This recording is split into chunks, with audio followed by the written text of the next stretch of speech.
What's up, fellas? How are we doing today? Today we're back with another Dragon Ball manga review. Last time we went over the entire Red Ribbon Army saga, and today we're going to be going over the Fortune Teller Baba and the Tien Shin arc. If y'all enjoyed this video, make sure y'all like and subscribe and hit that subscribe button so you know when the next Dragon Ball Thon video drops. Let's go and hop into the review. The Fortune Teller Baba arc is one of the arcs on the shorter side, however, it's important for Goku's growth. The arc begins immediately after the events of the Red Ribbon Army saga. Goku now has 6 of the Dragon Balls, however, when the gang uses the Dragon Radar to locate the last one, they notice that the Dragon Ball can't be found.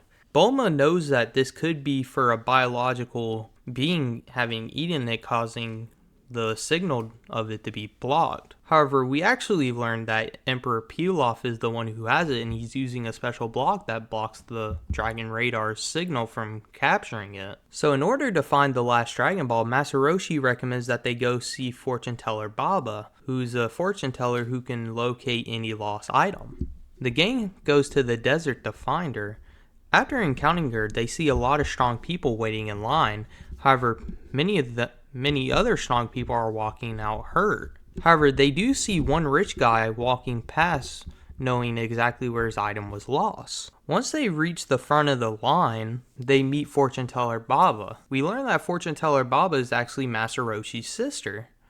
And we learn that her 2 favorite things in the world are money and fights.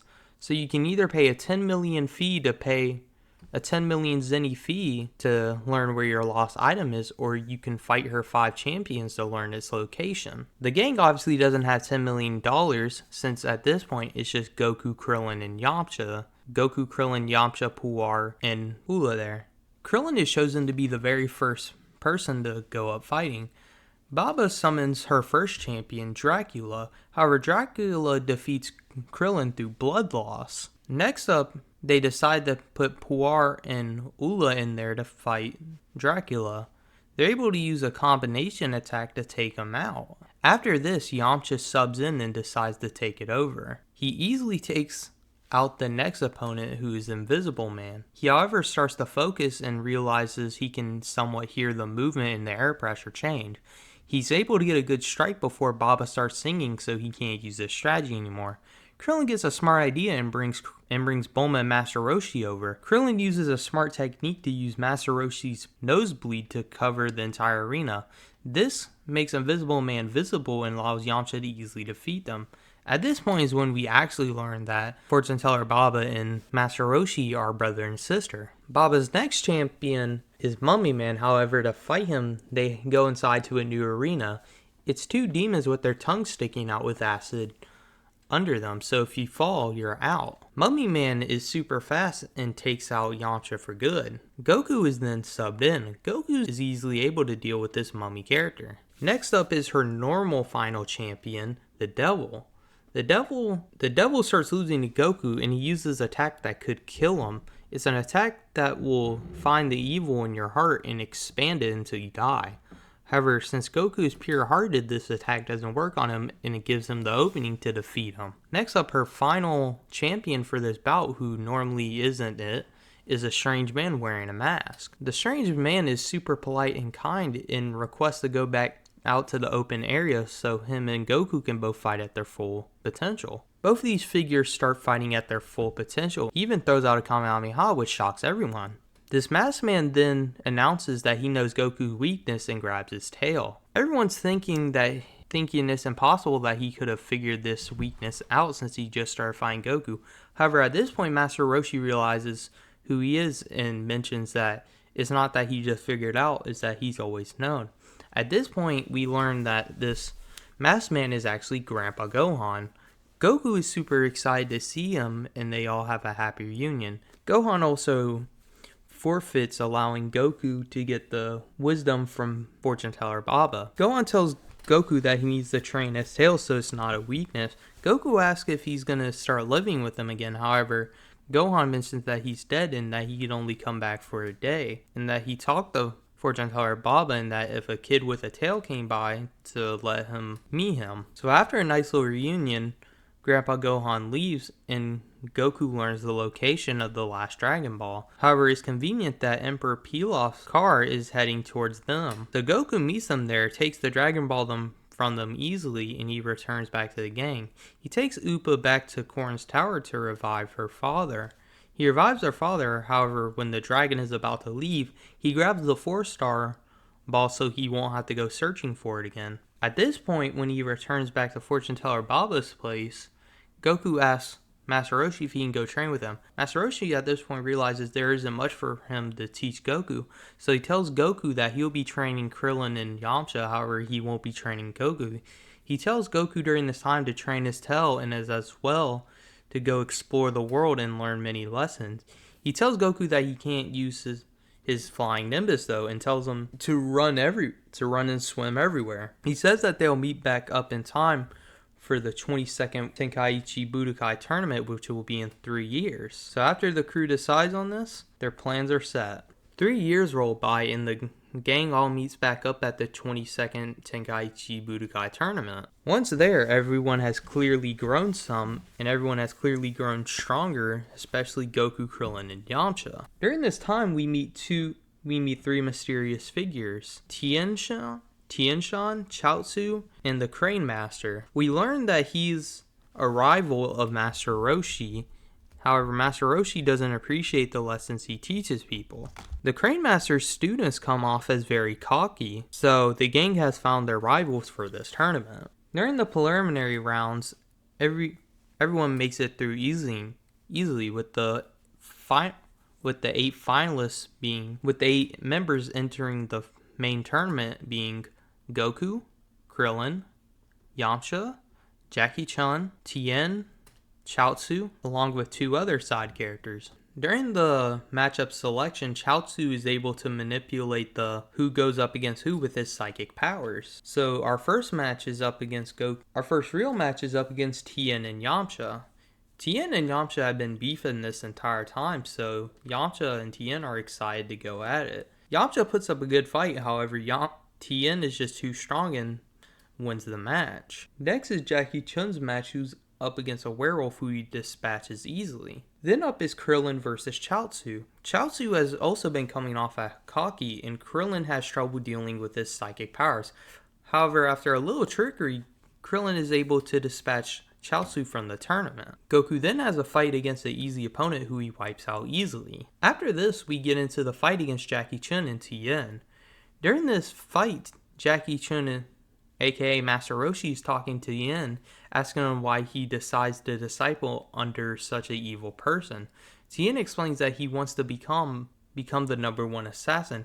However, Master Roshi can tell that Tien's not cut out for that life. He preaches to Tien, telling him to be good and that he can fight for his own purpose. However, Tien doesn't want to hear it. While the two are having a great match, Master Roshi decides to jump out of the ring and disqualify himself. After the match, Tien asks him why he did that, and he explains that the only reason why he entered this tournament as an alias was so that his students wouldn't get cocky after winning a tournament and decide to stop training. However, he can see now that his students won't stop training, and neither will Tien, so he doesn't have to worry about the future. This gets Tien thinking. However, there's no time for that because Krillin and Goku start their match. This fight is a lot different from the other fights in the tournament so far, being a lot serious, with this fight clearly being between 2 best friends who want to see how much powerful the other one has become. Goku ends up winning, however, Krillin did put up a really good fight.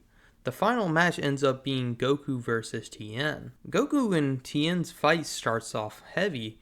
They start throwing lots of swings and showing off new techniques. In the middle of the fight, Chaozu is ordered by the Crane Master to use telekinesis on Goku. Tien realizes what happens, and he gets mad and starts yelling at the Crane Master. He says that he wants to win this fight with his own strength, and the Crane Master says that none of that matters. He just needs to kill Goku and the other Turtle Hermit students. At this point, the Crane Master Tien decides to resign from the Crane Master's school and do his own thing. The Crane Master gets mad about this, and he's about to interfere with the match. However, Master Roshi fires a Kamehameha, sending him away. The match between Goku and Tien continues on. The two fight super hard, and eventually Tien gains a lot of respect for Goku. He gets ready to fire his last technique. He jumps up into the sky and tells Goku to dodge this, and that if he won't, he's gonna die. He uses a move called the Kyoho. Kyoho is a move that drains the user's life force and can even kill the user if they use enough strength with it. Tien, however, limits the amount of power he's using for it so that it won't kill him. He fires it off and it destroys the entire ring.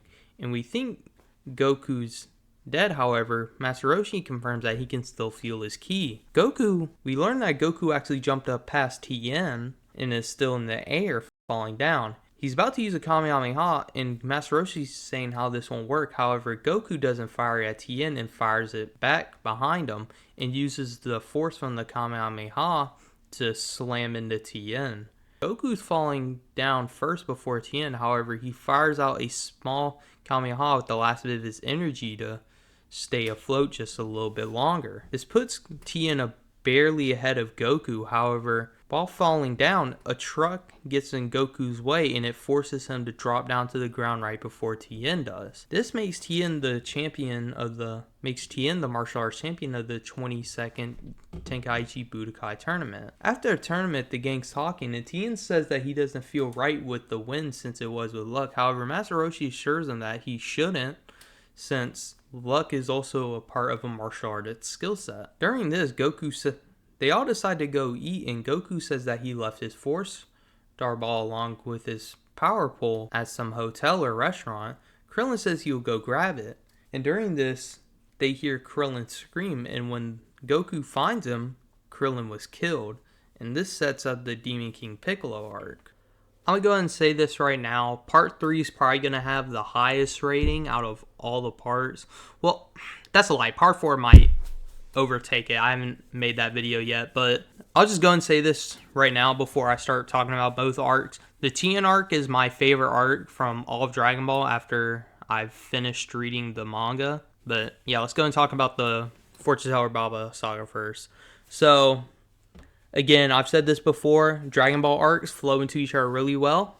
I enjoy it. I appreciate that. I think it's nice because the villains, so obviously going up against the 5 champions, they're all strong, but they also have their unique powers that the characters need to deal with somehow.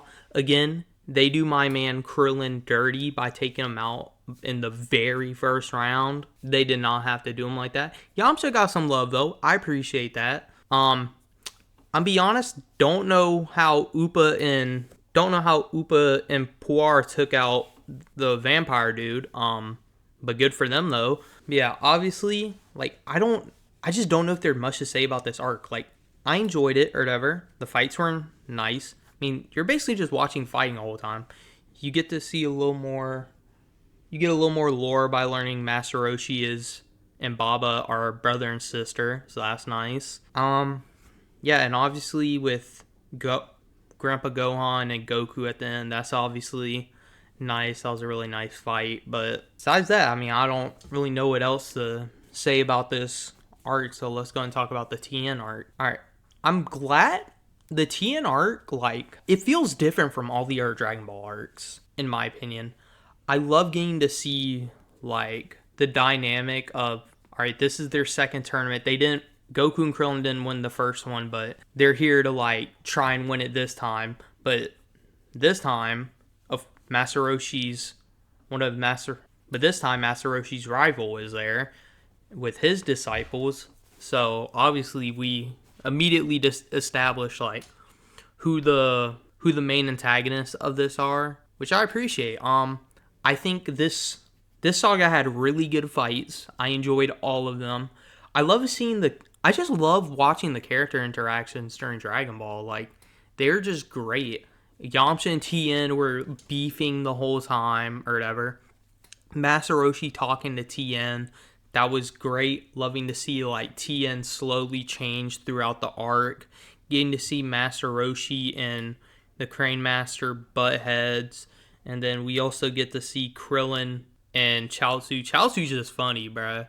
calling Krillin bald and then taking off his cap, revealing that he's one strand of hair. Then obviously we get to see Tien's caring side for Chaozu and see that, this man isn't like a stone colded like bad guy. Like he does care about his friend. But yeah, so the Tien arc is my favorite arc, but also this Goku fight, the final fight between Goku and Tien, is my favorite fight in like all Dragon Ball.